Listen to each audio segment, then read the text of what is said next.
Era uma noite comum de quarta-feira. Ela saiu da faculdade, seguindo a rotina de sempre, mas naquela noite ela não voltou para casa. 2 dias depois, foi encontrada morta dentro do próprio carro.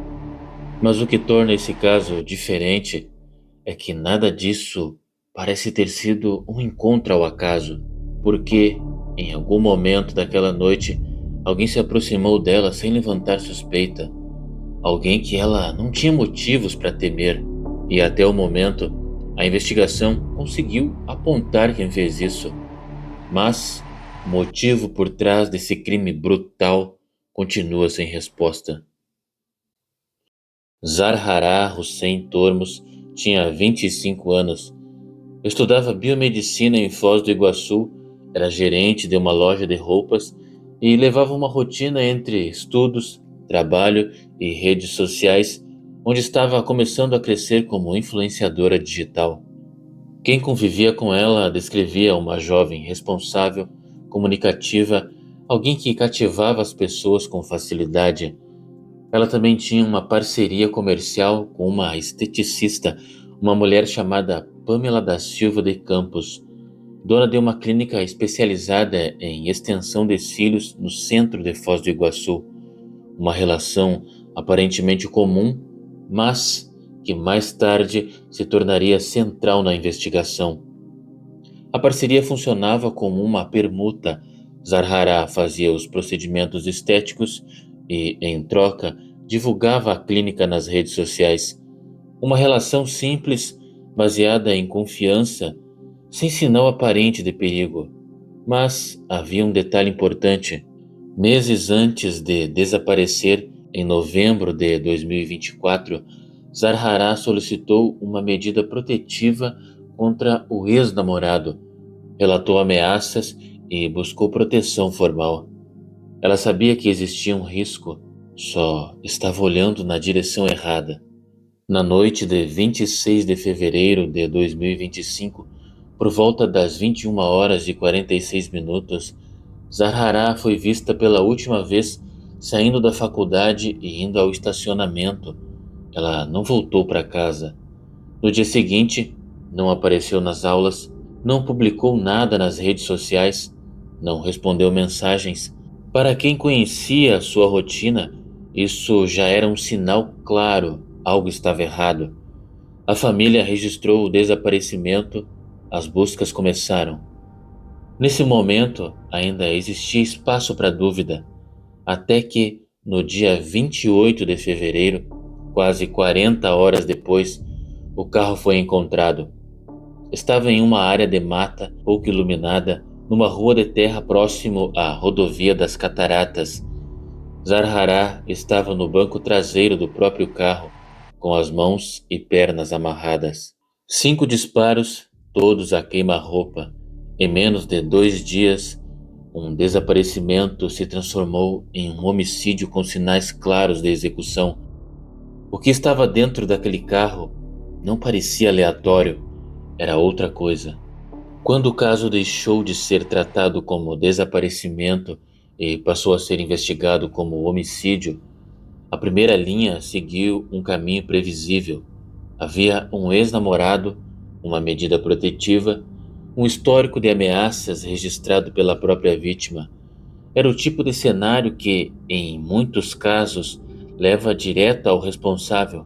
A investigação avançou nessa direção e, por um momento, tudo parecia apontar para ele, mas não havia nada ali. O ex-namorado foi descartado, sem indícios de participação, sem qualquer conexão com o crime. A hipótese mais óbvia tinha caído, e, com isso, o caso saiu do caminho esperado e entrou em um território muito mais difícil de prever.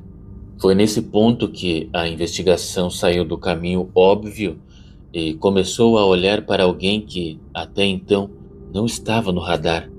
Pamela da Silva de Campos, a esteticista, alguém presente no dia a dia de Zarhara, dentro de uma relação simples, baseada em troca e confiança. Zarhara divulgava os serviços dela nas redes sociais em troca de procedimentos estéticos.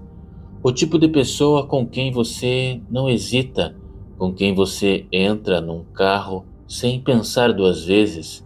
A mãe de Zarhará, Anamir, confirmou essa relação em depoimento, uma parceria comercial, funcional, sem sinal aparente de conflito.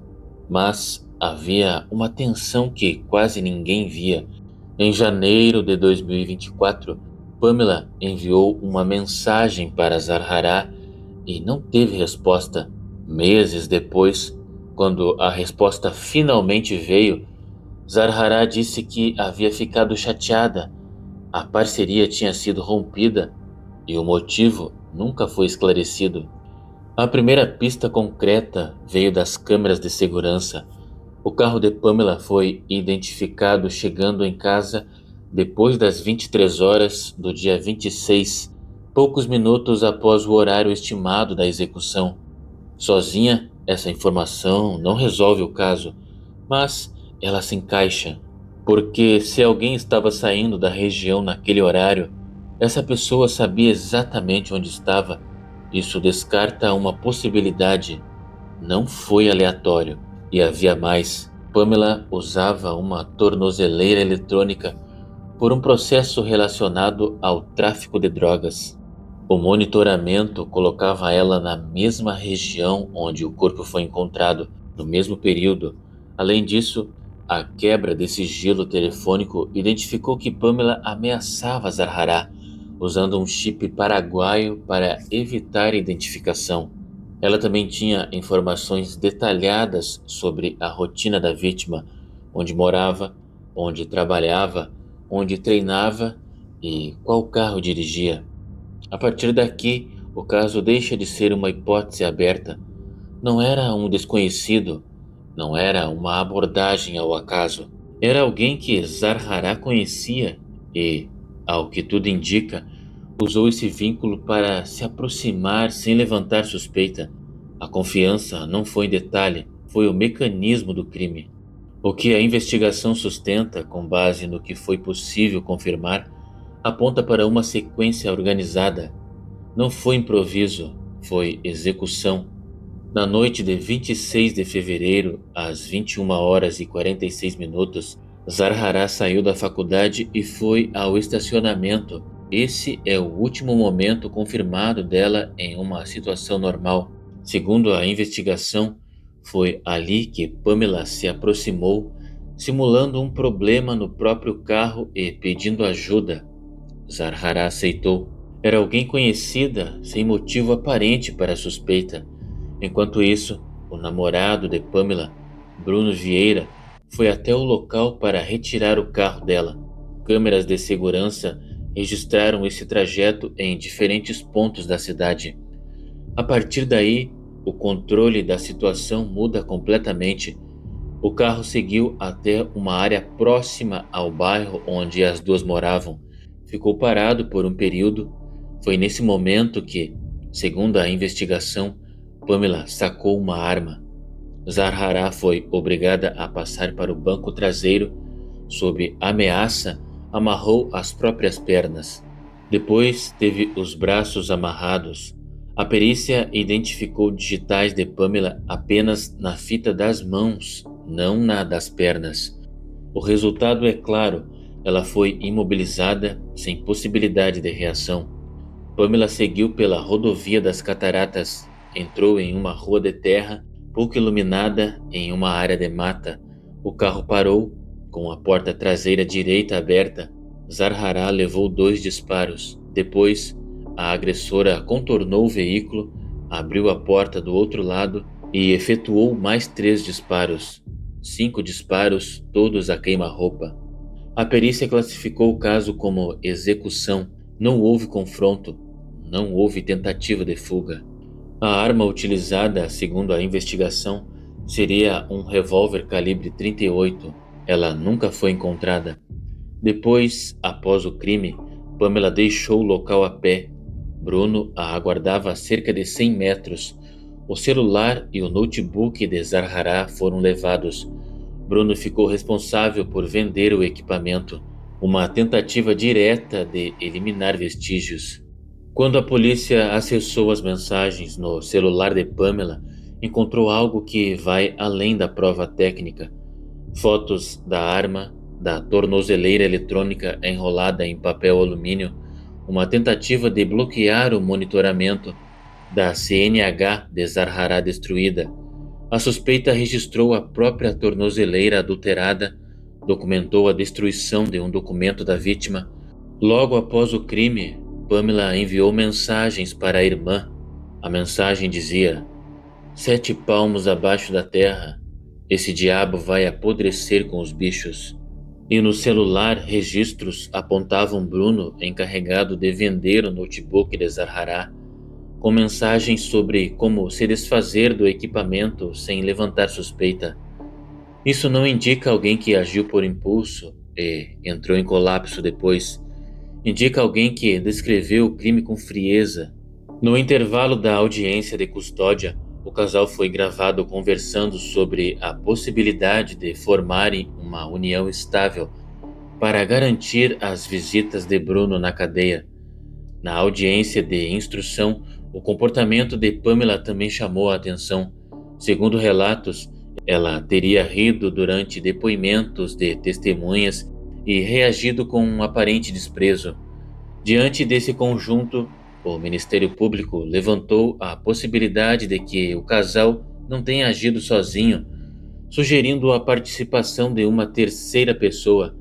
Essa hipótese não foi confirmada, mas também não foi descartada.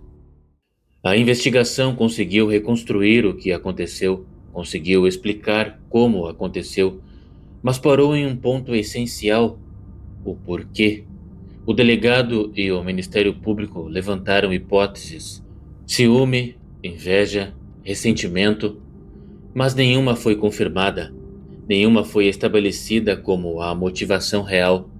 E isso muda o peso do caso, porque quando existe um motivo claro, dinheiro, vingança, conflito direto, ainda que injustificável, existe uma lógica possível de acompanhar.